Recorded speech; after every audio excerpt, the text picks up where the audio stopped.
sober, be vigilant, because your adversary the devil, as a roaring lion, walketh about, seeking whom he may devour.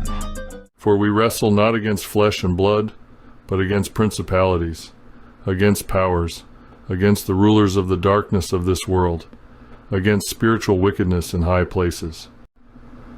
Welcome, brothers and sisters. Today we journey through the profound imagery of the tree of life, a symbol that spans from the opening chapters of Genesis to the triumphant conclusion in Revelation. The tree of life is not merely a symbol of the paradise humanity once enjoyed, but a powerful representation of God's redemptive work, His promise of eternal life, and the restoration of all that was lost through sin. This message of the tree of life resonates deeply with our need for healing, sustenance, and a relationship with our Creator. In the beginning, the tree of life stood in the midst of the Garden of Eden, representing eternal life and perfect communion with God. But sin entered the world, and humanity was barred from the tree, separated from the source of life. Yet God, in His infinite mercy and love, devised a plan to restore what was lost. Through Jesus Christ, the true tree of life, we are invited to partake once more of this life-giving gift. Revelation gives us a glimpse of the future, where the tree of life will again stand as a source of healing and sustenance for the redeemed. Its leaves are for the healing of the nations, and its fruit sustains those who have overcome by the blood of the Lamb. This vision of restoration is not just a future hope, but a present reality for those who abide in Christ, the source of all life. Let us open in prayer. Heavenly Father, thank you for the gift of eternal life through your Son, Jesus Christ. As we explore the significance of the tree of life, open our hearts to the truth of your word. Help us to live in the reality of your life-giving presence, to share this hope with others, and to look forward with joy to the day when we will dwell with you forever. In Jesus' name, amen.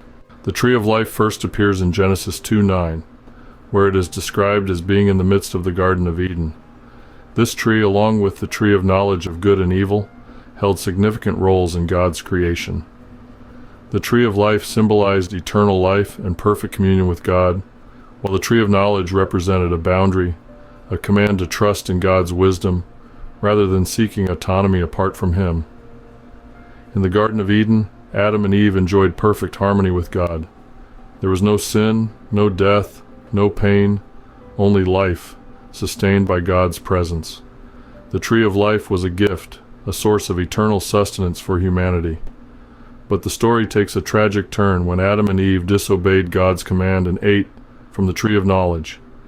This act of rebellion brought sin and death into the world, severing the relationship between humanity and God and barring them from the tree of life. Genesis 3:22-24 describes how God, in His mercy, drove Adam and Eve out of the garden and placed cherubim with a flaming sword to guard the way to the tree of life. While this may seem harsh, it was an act of grace. Had they eaten from the tree of life in their fallen state, they would have lived eternally separated from God, unable to be redeemed. By barring access to the tree, God preserved the possibility of restoration through His redemptive plan. This moment in Eden reminds us of the consequences of sin and the cost of disobedience. Yet it also points us to God's unwavering desire to restore what was lost. The tree of life, once guarded and inaccessible, would one day be made available again through Jesus Christ, who came to reconcile humanity to God and offer eternal life to all who believe.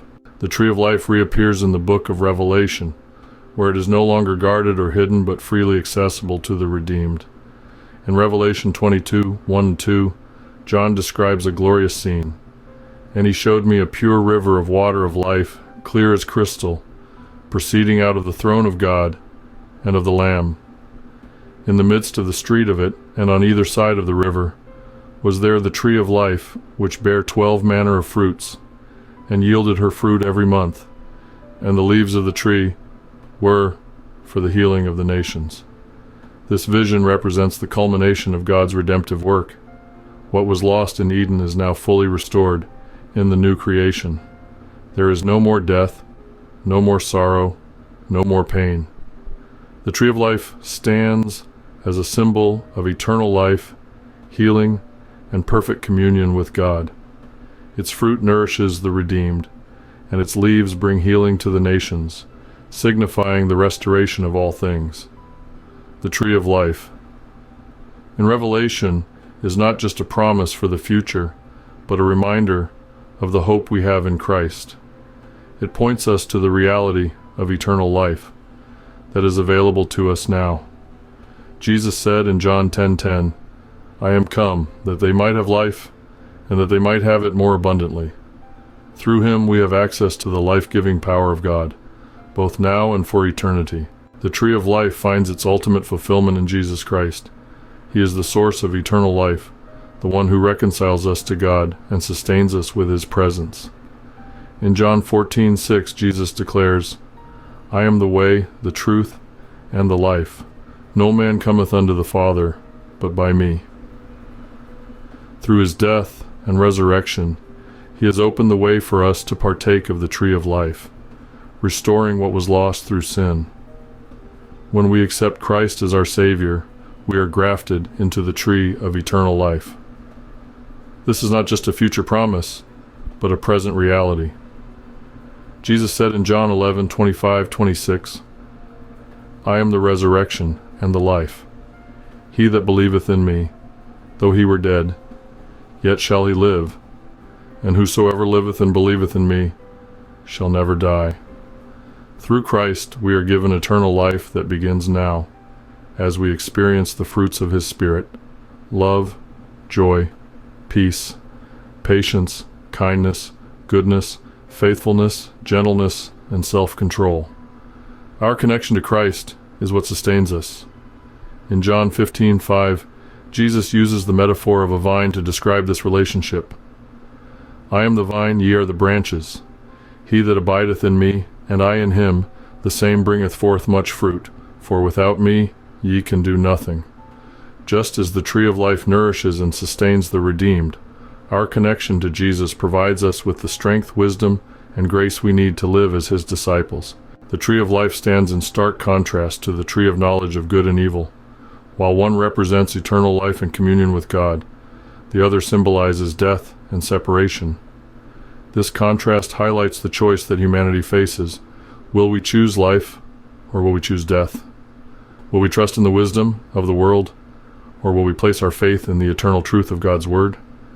In Deuteronomy 30:19, God presents this choice to his people. "I call heaven and earth to record this day against you, that I have set before you life and death, blessing and cursing. Therefore choose life, that both thou and thy seed may live." This call to choose life echoes through the ages, inviting us to turn away from sin and embrace the life-giving power of Christ. The choice between the two trees is not just a one-time decision, but a daily act of surrender and obedience. By walking in the Spirit and living according to God's word, we partake of the tree of life every day. The fruits of the Spirit are evidence of this life flowing through us, transforming our hearts and minds, and equipping us to live as ambassadors of Christ. As believers, the tree of life is not just a future hope, but a present source of strength and sustenance. By abiding in Christ, we are nourished and strengthened by his life-giving presence. This relationship empowers us to face life's challenges with faith, hope, and love, knowing that we are rooted in the eternal promises of God. The tree of life also calls us to a mission. In a world that is lost and deceived, we have the privilege of pointing others to the source of true life.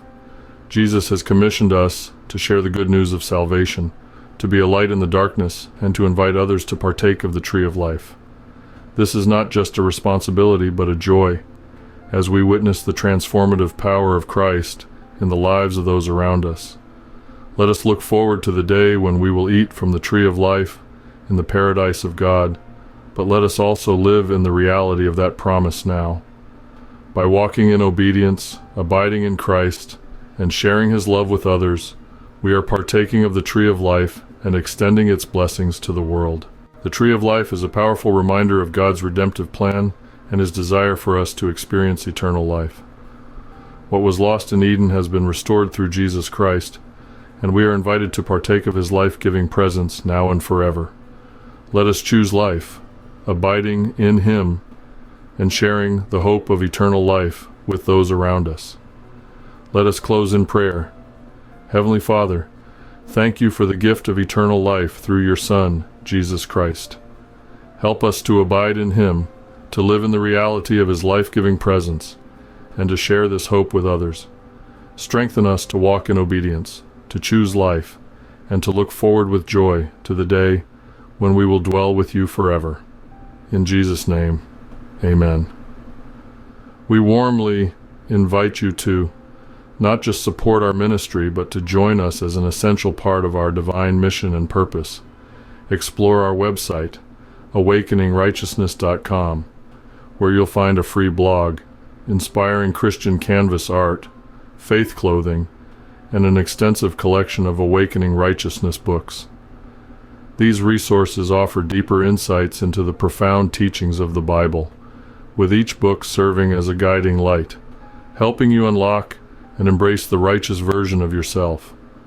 By standing with us, your support breathes life into our ministry, enabling us to truly understand the teachings of the Bible and ignite faith in many hearts. You have the power to contribute to the saving of souls and to make a real difference on earth. Stay blessed, awaken the righteous version of yourself, and join us in this holy mission of saving souls. I love you. I'm here to help you as much as I can.